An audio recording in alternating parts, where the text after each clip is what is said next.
Thanks for tuning in to another edition of Another Dolphins podcast. We are recording this on June 26th. I've been podcasting for about 4, 5, I'll say even 6 years at this point.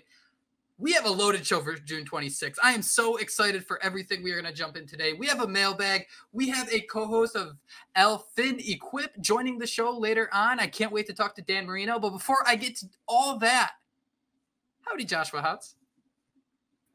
Howdy, Jake. We got a lot of stuff to talk about, like you mentioned. I mean, I don't know that there is ever really an off season, and as we'll talk about, there really is some big moves on the horizon for the Miami Dolphins. So glad we're able to come on here and talk about the Dolphins. If you hear the kids in the background, I do apologize. One has skipped their nap time, so it could be a little bit loud here at the Houtz house. How have you been, Jake? How's everything going with you?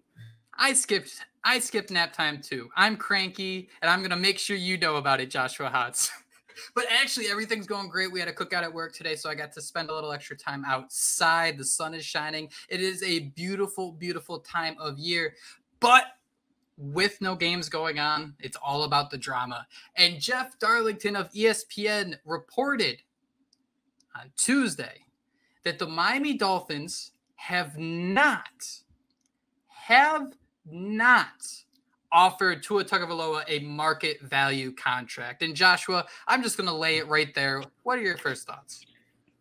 Queasy. I mean, we talk about it every time we come on here. We kind of made a joke out of it, but that was my first thought. You can't be serious right now. This cannot be happening. And as I know you mentioned, and as you'll talk about, I think Adam Schefter may have, put a little bit of a cool on that, but this was Jeff Darlington, right? He is, involved in the Miami Dolphins as, it dates back many years. So I'm sure he's in the know. I'm sure this is just reindeer games being played between, Tua's agent and the Miami Dolphins front office. But I definitely feel a little bit queasy, and I just hope somehow this whole thing gets wrapped up before training camp in 3 weeks? We're getting closer.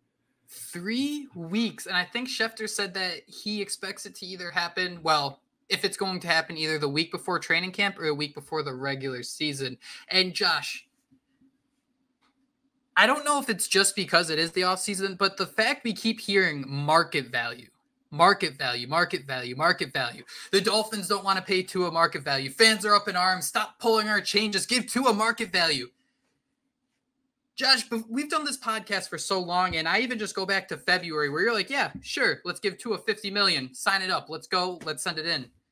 And then it was like, hold on a second. What, $53 million? Okay, send it in. Trevor Lawrence just got $55 million a year. So market value, Josh, I think is such a lame and bogus saying for people to be just throwing around, because market value changes every day, and market value is maybe the most important thing. Someone has to be willing to pay it. Someone does have to be willing to pay. And you talked about the Jeff Darlington report. It doesn't sound like the Dolphins are willing to match those numbers. It's just fascinating that we come this far, right? And a lot of this is just to his agents. Again, he switched agents. He had Lee Steinberg, I believe, early in his career. Now he's with Athletes First, who they're basically known for resetting the market. So, they're saying the market is the market. But as soon as he said that, what happens? Trevor Lawrence gets signed. You and I were talking behind the scenes. Dak Prescott still has not been signed. I don't know if that's ever going to happen, but I do know that the Green Bay Packers want to get a deal done with Jordan Love. So that, to me, is the biggest monkey wrench. And I asked you, and I don't even know if we have a straight answer or know what could possibly happen if a Jordan Love extension gets done before the Miami Dolphins reach one with Tua Tagovailoa, because then again, the market is the market, and that floor becomes a little bit higher because Jordan Love is going to make more than Trevor Lawrence. So it's crazy. The market is the market. We say that because it's right. It goes up every year. These quarterbacks are getting an absurd amount of money.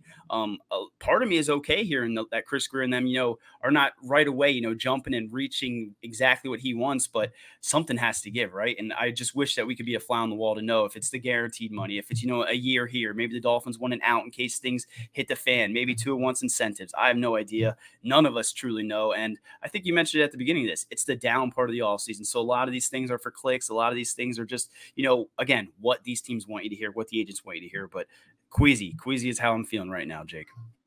And I'm so tired of hearing, reading the fans, whether it's our YouTube.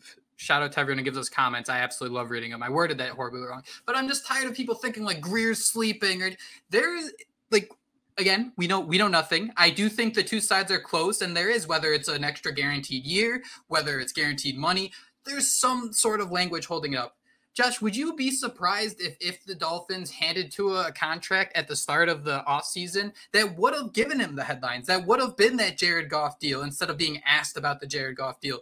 Do you think the Dolphins, there's any world the Dolphins had that set up, and then it was Tua's camp that decided, hold on, there's 3-4 different quarterbacks that are going to get paid this offseason. We're going to wait. You're going to pay us more, because I think that's kind of what happened here. I think we got to stop thinking that there's a race against the clock. Tua knows what he's doing, and the Dolphins know what they're doing. And Josh, the most awesome thing you said was the fact that the Dolphins aren't just going to start doing backflips. And I think that's a super smart thing, especially we backflip from Mike Wallace, Ndamukong Suh, the list goes on and on. Tua's awesome. Tua's the best quarterback I've seen play for the Miami Dolphins since Dan Moreno, and I want him to stay in Miami. But, man, you have to think that there's so many reindeer games going on here where we can't just sit here and say, all right, whether it's 50 or 60 million, just pay Tua. There's a real scenario out there that the Dolphins are ready to give him the headlines at the start of the offseason. Tua wants it at the end of the offseason, and instead, we're negotiating. Yeah, that's a great, theory, because that could be exactly why we're in this situation. And again, it goes back to kind of his agents, right? And just the fact that they are going to try to make this dude get paid. I mean, they could have simply said, we see these number of guys getting ready to get paid. Let's just hold off, wait a little bit. You're Tua Tagovailoa, right? You have no reason to rush. They want to pay you because we don't have a better option. So, oh man, I just hope it all comes together. And, I'm a Tua stan at heart, but part of me does understand the Chris Greer aspect of this, maybe the Mike McDaniel aspect of this, that Tua Tagovailoa has only played one healthy season. He has yet to win those games that maybe a Jordan Love has won, that some of these other quarterbacks have won. And I don't know. I just don't see a world in which this offense runs without Tua Tagovailoa, and in a world where Tua Tagovailoa goes on to play at that high level without Mike McDaniel in this offense and those weapons, which again, that's what's so hard here, right, Jake? We're talking about how we can keep Tyreek Hill beyond, several years. We're trying to pay the Jalen Phillips, the Javon Hans, some of these young players. It's hard to do that, as you've seen all around the league, once you give that the rookie quarterback that big money, and Tua's going to break the bank. So it's crazy that we're Dolphin fans and we're sitting here in this world, where we have all these star players and we have to try to figure out how to pay our quarterback. It's times have changed. I don't need to be the one to tell you that $50 million, 50 plus, approaching 60 million at this point is a lot of money. But Josh, there's no slam dunk answer here. Like, it's so frustrating to hear Dan Orlovsky say that Tua was an MVP candidate, because our numbers, when we said that, like, we understand that gets you numbers. Trust me, we know that. But at the same time, it's not how that season ended. Like, there was a last month and a half where things were starting to fall. Again, I'm not trying to sound like a Tua hater here, but there's no simple answer of let's just go pay him. And Orlovsky added that, like, Jesus, he was the leader in passing yards. Josh, I'm going to pause for a second after I ask you, who was the NFL passing yards leader in 2019? If you want to answer, go ahead. If not, I'm going to let the viewers think for just a second here. But it was Jameis Winston. Like it's so easy to take one stat and say, oh, we owe this guy millions of dollars. And I hate this because this whole rant comes off as me disliking Tua, and it couldn't be farther from the truth. I love having him as the quarterback, but let's be real and have the discussion of there are two sides here that have incredible arguments. And this is a debate that, I don't know, could be studied in schools just by the way it can go polling back and forth, and then the way the media is manipulating it. It's fun to talk about, but I just am frustrated with the two sides just kind of saying my flag's in this camp, my flag's in this camp, when in reality, both sides are going to pull just a little bit. Yeah, and both sides are right. I mean, no one can argue that Chris Greer and the Dolphins shouldn't have, a little bit of hesitancy. No one should argue that Tua Tagovailoa, seeing Trevor Lawrence get paid, shouldn't be seeking the money, he wanted. You mentioned Orlovsky. I think it's funny because someone replied or put in the quote tweets like his MVP votes for last season, and Tua was not even in there. So he's saying he was an MVP candidate. He didn't even vote for Tua as MVP, but it's just the world we live in right now. And I don't know if we'd be hearing so much stuff if Tua wasn't this polarizing figure that we've, come to imagine. Because, again, Jordan Love needs a contract. Dak Prescott needs a contract. But they're not the names that are being surfaced. I do think someone on Twitter mentioned it the most, that, you're starting to see the value that Tua has when, people are starting to fight for him now and say, he deserves to get paid a Trevor Lawrence contract. When a few months ago, maybe last year, he wasn't even in that discussion. So credit to Tua Tagovailoa, credit to what's come. And I'm just hoping that the two sides can come together and reach and kumbaya, because Tua Tagovailoa will not be the same quarterback without those high price weapons that we need to continue to pay. And those high price weapons might not be the same without Tua Tagovailoa. So hope it works out. But I was going to tweet to Skylar Thompson, might be time to get that visor ready, boy, because, and I told you, man, it paid me so much, but I saw someone else, Domo Jackson, a guy who, he does know football. He mentioned how the Dolphins could call up Ryan Tannehill and run some zone read if something. I joked with you, Jake, but that was the first thought I had was, okay, so what, they're going to call it Ryan Tannehill again? That would just, I'd throw up in my mouth. Laziest question I'm ever going to ask you, Josh, and we're in the trust tree here. It's just you and I. If you had to continue battling with these Tua Tagovailoa contract negotiations for another year plus, let me preface this by saying that the Miami Dolphins, since Mike McDaniel has arrived, have been so pro Tua Tagovailoa. It's, there was the drama before that, but the Dolphins have stayed committed. Would you trade Tua, knowing that this contract dispute might not be settled, for Dak Prescott if he'd come in, sign your number that day? And that could be the $55 million a year. That could be $58 million a year. But the fact is, what the number is. Yeah, we talked about that. And I mean, I think people have surfaced and started to say, that's probably their best option if they don't reach a long-term deal and they just, for some reason, Tua goes elsewhere. I think Kirk Cousins, Dak Prescott maybe next year. So that does not sound like an upgrade to me over Tua Tagovailoa. I looked up Dak Prescott's age because you did mention you're going to ask me this question. He's 30 compared to Tua Tagovailoa being 26. I think Dak won MVP. We know Dak's won playoff games. We've seen the Cowboys have great success, but we've yet to see him truly get over that hump as well. So I see him and Tua in that same tier, kind of. I do believe Dak Prescott has more of that mobility to his game that, maybe could open up this offense differently. But I believe Tua Tagovailoa is the best quarterback for what we have right now. And I don't think I would trade him away I would not trade him away for Dak Prescott. I don't even know what quarterback I would trade him away for. If Lamar Jackson didn't get that long-term deal, I think we even talked at the beginning of the year. We still have questions about Tua. Maybe I'd seek that, maybe a Lamar Jackson, but that ship has sailed. But we have Tua Tagovailoa. They're going to have to make it work, and I just hope the Dolphins get over that hump, man. And I do think we're making it a little uglier than it really is. I do think both sides are just kind of working towards the extension, and I do think it gets done. Just for a little fact checking here, Cowboys since 2018 are 2-4 in the playoffs, have reached the divisional round once. That is it. A lot of Tua talk. I know it gets tiresome at some points, but Josh hit the nail on the head. He's a polarizing player, and he's about to get paid, so it's important to talk about it. I don't know if you guys heard, but we are giving away a copy of College Football 25, and it is very, very easy to enter into this drawing. Simply send us a Miami Dolphins NFL-related question to AnotherDolphinsPodcast@gmail.com. If you're watching the show on 560 WQAM, you can see it right on your screen. And don't worry if you're not. If you're listening to this via podcast, you're just as important. And more importantly, we put that email address in the description so you can go ahead and do it there. If you are absolutely desperate to win a copy of College Football 25, you can get 2 additional entries by including a screenshot of you rating the show, telling us how awesome we are on your app of choice. So not too bad of a deal. And Josh, I don't want to spend too much time on this, but they're starting to release those crowd meters. They're letting us know which one of these college football stadiums are going to be the scariest to play at, and that's always exciting. That's kind of fun, and it pisses people off.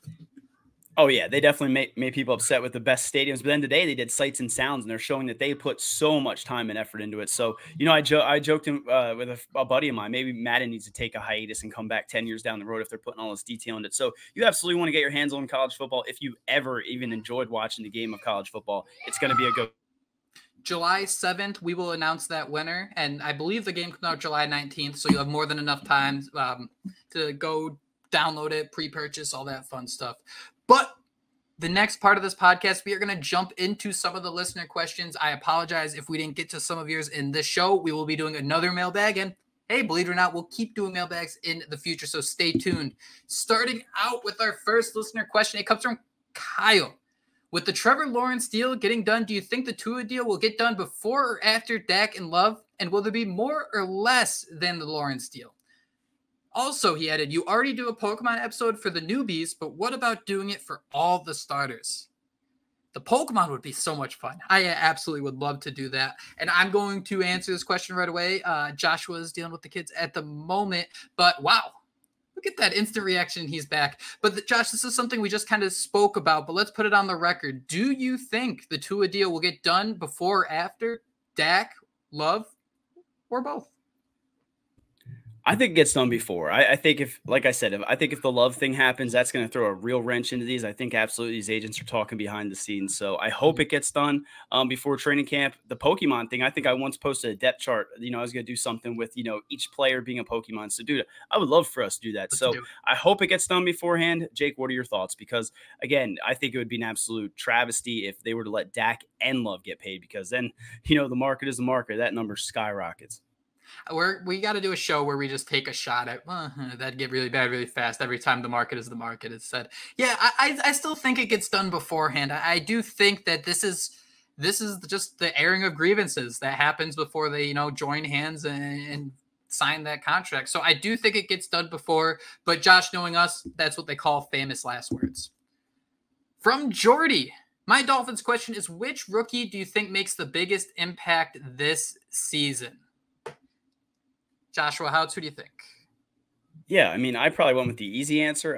I feel like it almost has to be Chop Robinson with how, we're probably going to have Jalen Phillips, Bradley Chubb on the pup maybe to start the season. Jalen Phillips out there playing golf, so maybe not. But I think, they brought him in to be a pass rusher, to put pressure on the quarterbacks, to do some versatile things maybe, to drop back. I don't know. But I would say Chop Robinson. The other name I'd written down was Patrick Paul, because for as much as we don't want to see Teron Armstead hurt, it happens, every season, at least once, a few times. So to have Patrick Paul maybe do a spot start here and there could be the key. What about you, Jake? Who you got? Patrick Paul's interesting to me because I think if Teron Armstead was to suffer an early season injury, I wonder if that would still be Kendall Lamb. But I do see a scenario where if he'd have to fill in late in the year, I could see Patrick Paul going on an absolute heater. And something about having a hulking left tackle who's been on ice for 4 months, all of a sudden going against these defensive linemen who have been fighting in the trenches for 3-4 months, that sounds like a key to success to win in December.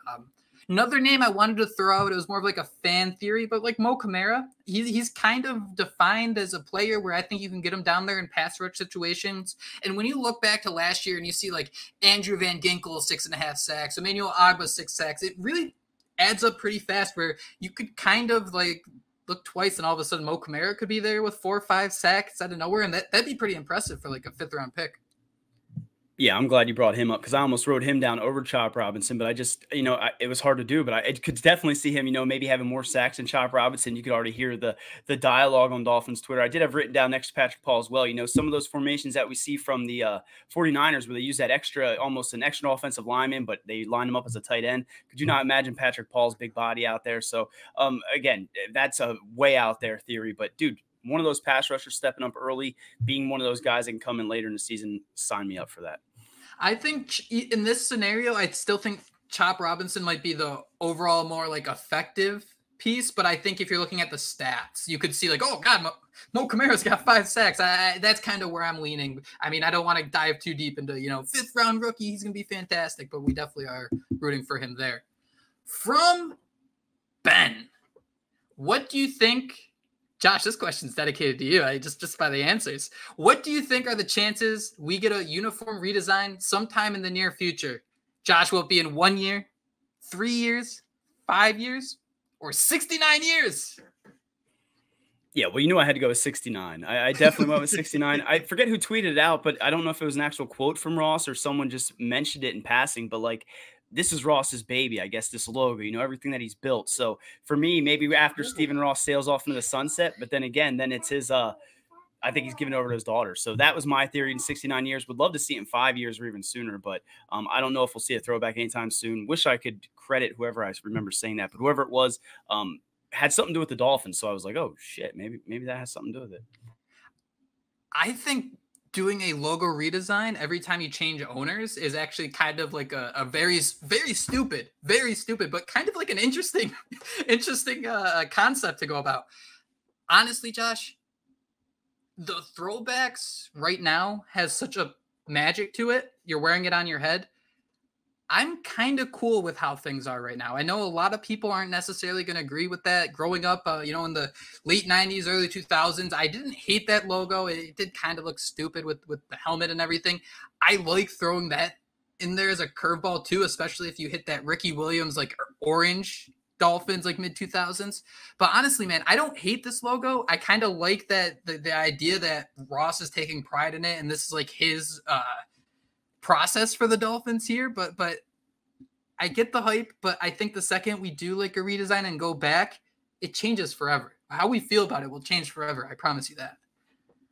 Yeah, then, the legacy is kind of stained by whatever comes next, right? I mean, I don't want to say those years towards the end. I mean, Dolphins changed their design, tweaked it so many different times. So I do agree with you. I like the way they use it now. Would love to see an orange throwback with that, cartoon Dolphins. Would also like to see them maybe use the throwbacks a little bit more, because I feel like you see other teams wearing different jerseys and things like that, and Dolphins just don't utilize as much as they could, but they just want that money. So, I don't mind ours. If they did go throwbacks full time, then what do? Then do they wear the SeaWorld logo once or twice a season? I mean, I don't know what you do then. I think they'd have to. I think they'd have to. Yeah, I agree with you. I'll agree with you there. I do think they could kind of flex it a little bit more, this awesome logo. I think every time the Dolphins are in front of a national audience and they are wearing the throwbacks, everybody's just so hyped up. The end zones. I mean, it's such a cool atmosphere when it's that orange. So give us some more orange. How about we do that? Then we'll worry about a throwback. From Karam, is there any validity? What? Wow, Josh, I'm not going to be able to say this word. We're going to need to make a cut. Validity? I'm trying to validity. I feel so fucking dumb. Oh my God. Validity. Dude, I don't fucking know. Validity? I got a better idea.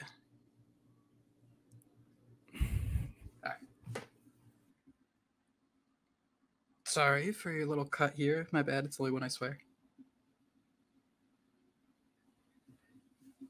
The last question we have, Joshua Houtz, comes from Karam. Is there any thinking that the Dolphins are in a 20... Jesus Christ, dude. I'm just falling apart here. I'm sorry. You're good, man. I honestly don't know how to fucking say that word either. Our final question comes from Karam. Is 2024 an all or nothing year for the Miami Dolphins, meaning letting Tua play without a contract? And if the team can't get it done, tearing it down, trading Tyreek, and let Tua walk to start a soft rebuild? God, Josh, I don't even know where to go with this question. I don't think a soft rebuild happens. I think as long as you have Mike McDaniel, I think you have a offense that can win football games. From late December and January is yet to be seen, but that's kind of where I am. I think there's a chance that Tua can kind of go and play this season on the final year of his contract, and then if things go well, I could see Miami just doing backflips, signing Tua to name the number. Like if he reaches the championship round, not even like a Super Bowl, championship round, name the number, Tua, and we'll give it to you. If he comes up short, ring, Dak Prescott. I don't know. Yeah, or you can even franchise tag him at that point, right? Yeah. They do have those in their pocket. So, I mean, I really don't have an issue with this. I mean, if that's the way they want to go, I mean, I understand Tua wants to get that long-term deal, protect himself. I know the Dolphins probably want to get this done one way or the other, but if they were to go in this at stalemate and they were to play out this season, I mean, that to me probably benefits the Dolphins more than it would Tua, unless, he goes out there and just goes absolutely, psycho killer. So I have no issue with it. The tearing down, I mean, trading Tyreek, that was something that I think Dustin mentioned on a previous pod. I mean, that time could be coming, but is this offense as explosive without Tyreek Hill? I mean, that's another question you have to ask yourself. So this pained me to read, and that validity, I mean, I don't even know how the hell you say that word. That's why I skipped it. Yeah, so I definitely wrote down there's some validity to that, but yeah, man, I would have no issue with this. I think Tua and his camp probably would, and we'll see. We'll see if this even were to happen. What about, I mean, you have no issue with it either, Jake, right? I mean, this would then truly see if Tua Tagovailoa is worth, resetting the market. I mean, because like you say, he goes out there and has a championship performance. He's easily the highest paid player in football. The Dolphins, or the choked on my words there. Let the Joe Flacco scenario play out. I'm cool with that. Let it play out where he plays that final year and goes on an absolute heater. I'd be 100% okay with that. But I also understand just locking him up, making everyone happy, and moving forward without having to think about it. So I think that's important too. And with this, I think it's interesting. There is kind of, if the Dolphins find themselves in such a horrible spot at the end of this year, like you look at the top contracts, Tyreek Hill, Bradley Chubb, and I hate that. I hate that people are already talking about, is this Bradley Chubb's last year in Miami? Because I think he's an awesome player, a genuinely good dude. But you do see a soft landing a year from now where the Dolphins could try to kind of get some picks back as they, trade away some of these top tier talented players. I'm sorry. I thought I was muted, and we got the kid over here playing with Barbie dolls and stuff. I mean, for me, it just go. The biggest question is, can Tua win without these high-priced weapons? And I just don't know if we'll ever. Hopefully, we never see a day where we have to, right? Where he doesn't have some of these big-time receivers and playmakers to throw to. So lots of exciting things coming for the Dolphins. Definitely chimes are changing, and it's just weird to be in a situation, Jake, where we're sitting here wondering if they're going to pay their quarterback, who, like you said, is the best thing that we've seen since Dan Moreno, top of the money. It's crazy. All right, we are going to jump into a quick commercial break. On the other side, I'll be joined by Dan Moreno, Moreno, host of Phin'Équipe, who's going to tell me a little bit about his fandom, how he became a Dolphins fan, and we're going to discuss Richmond Webb and his chances of reaching the Hall of Fame. So stay tuned for that. Can't wait. Joining us now on Another Dolphins podcast, he's the host of Phin'Équipe, your number one French source for Miami Dolphins news, and I probably just butchered it, and I apologize. He can be found on the website formerly known as Twitter at Dan Pathfinder _. Thank you so much for taking the time to chat with us today, Daniel. Thank you for inviting me. It's an honor for me to be invited into an American show. So I really appreciate the invitation, and I'm looking forward for this show. Thank you. Phin'Équipe, scale of 1 to 10, how'd I do? It's a French word. It's a combination of dolphin and team. Phin'Équipe. It will be like laughing team. Gotcha. That makes sense. I gotta ask, one thing we do hear quite a bit is that the Miami Dolphins have a massive overseas fan base. So before we get into your podcast, before I want to ask you about the Richmond Webb Hall of Fame campaign, I got to ask you, how did you become a Dolphins fan? Oh, it's a very easy story. Started in 96. I put my TV on. I put a specific channel who was broadcasting NBA games. Mm-hmm. And before that game, it was an NFL game. And they make a change about the time who they put that game. So I thought it was an NBA game, and it was an NFL game. And look what was the first team I saw. Dolphins against the Bills in Miami. Ooh. So I started in 96. Dan Moreno, the commenters was very vocal about him. And I start saying, wow, this team is amazing. Yeah, this sport is amazing. It's looking very nice on TV. So it's all start with that. They tricked you? They tricked you into watching the Dolphins? I love that works. It's easy. It's not related into family, Sunday. Back in 96, NFL was not very accessible in France. Mm-hmm. So I have been lucky, by the way, to be able to watch, because you have to pay in that time to be able to watch American sports. Yep. So it was very not easy.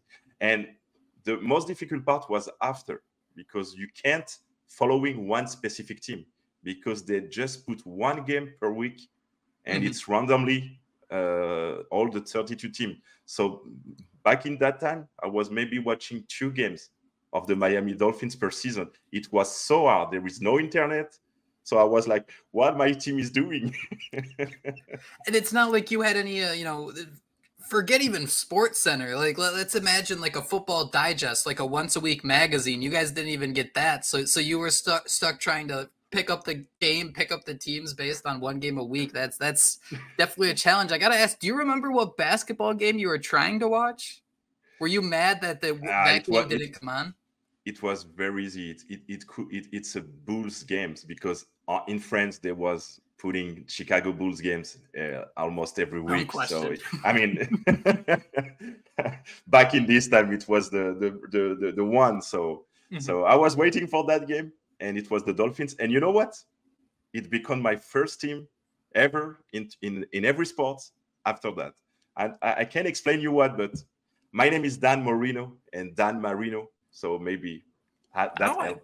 The connections. It's like you just sat down for a Sunday and you watched a movie, and all of a sudden it was like, yep, I'm in. This is going to be, I love everything these guys do. I absolutely love that. What was the final domino to push you to get in front of a microphone and start podcasting? So it's easy. The international football help a lot, because, I want to inspire people all around the world to understand what football is, American football is. For example, in France, the main sport is soccer, basketball. So American football is maybe the 6 or 7 top sports in the country, maybe 10. So I want to inspire people to understand more the game, understand more the journey of the players, because it's a long journey, a lot of work. And on TV, it's maybe the best sport to watch. It's very designed, and you have a multiple aspect of the game. So that's why I start doing podcasts to bring some knowledge and maybe help some people in the world to, when they will see that, say, oh, that sport seems nice, I will following that. And it's a new Dolphin fans, better. Speaking of that journey, we got to celebrate the journey of Zach Thomas recently as he got inducted into the Hall of Fame. But the work isn't done there, right? So Zach Thomas, he gets in, he gets his jacket, and there's been some fans, you including, who have spearheaded the campaign to say, hey, Richmond Webb deserves that as well. First of all, I'm not alone. I inspired that, but you have Dolphriki, Ali, Goodman, you have Ashley, 305 Sports Web, and you have Lisa Siegel, who helped me in Miami running this campaign. So I'm not the only one, but it starts very easy. The first NFL player joining our show was Richmond Webb, and it was very nice. I thought player was not close to the fan, very close to the fan, and I saw Richmond, who was very close, very nice, and he take his time to speak with us. So I start really going through his career, and I'm saying, what? How he's never been a semi-finalist during his modern era group? Why? Mm-hmm. And I'm going, and I start looking at his as just 3 years left in his modern era group. So we're running out of time, and I say it's now or never. And I want to have zero regret at the end. I don't want to step on your toes here. So what was that first stat that you saw that really had you like, wow, all right, why isn't this guy in the Hall of Fame? Because some people might instantly go to, there's the famous stat that Dan Moreno went 759 pass attempts without registering a sack. But that was even before Richmond Webb got there. So what was it about him specifically that really swept you off your feet? First of all, he's the only one Miami Dolphin Dolphin player to have 7 consecutive Pro Bowl in 7. So this is the first thing. He also member in the 1990 All-Team decade. He started in 118 consecutive games. Mm-hmm. But more than stats, he was in that time the highest paid left tackle in the NFL. And in that time, you have to remember and you have to know that the Miami Dolphins don't make any splash in free agency. They was very precautious about money. But they make the decision to keep that man, to keep protecting Dan Moreno. And when I go into articles, old article back in that time, they were all speaking about Hall of Fame career. They were all speaking about, man, these guys have just 3.5 sacks against Bruce Smith, who is the sack leader, 200 sacks. He averaged almost 1 sacks per game, Bruce Smith, in his career. So it's a 0.775 average sacks in his career. When he plays against Richmond, it's 0.25. So the numbers are very low against Richmond. And they face 2 times in a year. And in that time, the Miami Dolphins was at least every year in the playoff. And they play so a lot of wildcard games. So it's three games per year. So I'm starting saying, wow. I mean, against the sack leader, and the best pass rusher in the NFL, and you see Richmond and Bruce Smith said once that Richmond was his ultimate challenge in his career. I mean, facing Richmond, and for Richmond, Bruce Smith was the ultimate challenge in the NFL to face also. So all that, and he was compared to Willie Roof in that time, who is an Hall of Fame. He passed away, so may he so rest in peace. And in that time, they compared 2. One, he was in the NFC, the other one was in the NFC. So you can see that the best player in this position was compared to Richmond. So it means that for the Miami Dolphins community, don't be afraid to say Richmond deserve it, because he really deserve it. So everyone has to be confident on that. It's just a matter of we have to making that happen and helping the pro football selectors to maybe remember his career. It worked out perfectly for a career. He was the 9th overall pick in the 1990 draft. And then, you mentioned it, 7 consecutive Pro Bowls, 4-time All-Pro, 2 first team, 2 second team. The stat that I think should really be the cut and, close the book, the case is over.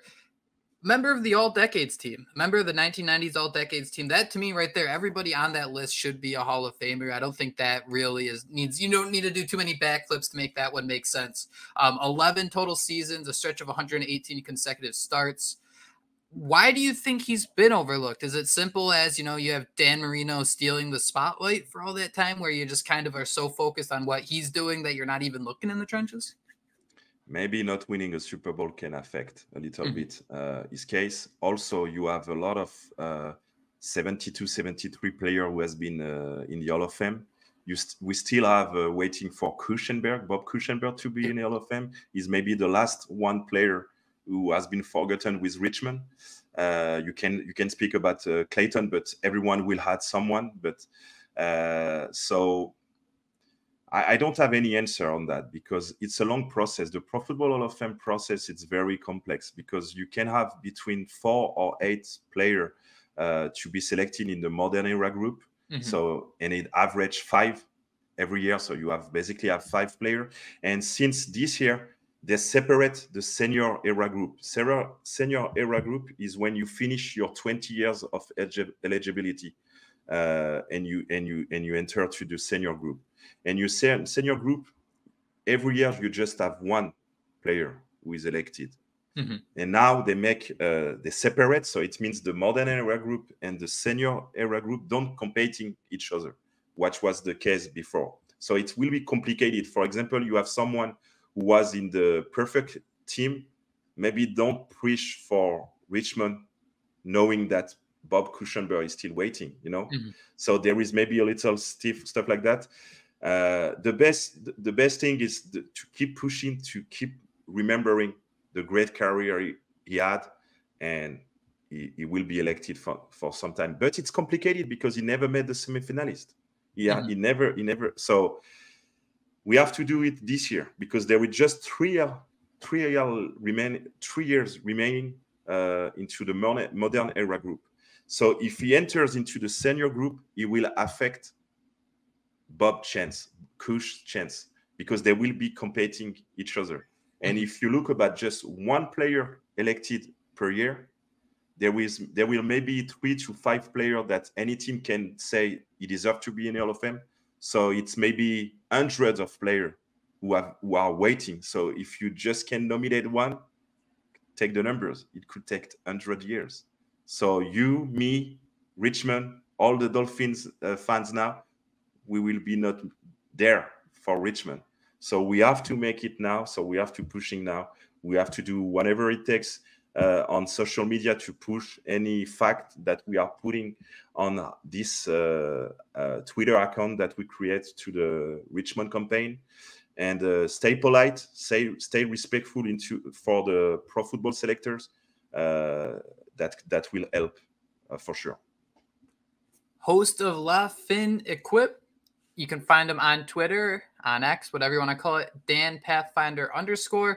Dan, before I let you take off here, can I get some general thoughts about how you feel about the Dolphins entering the 2024 season?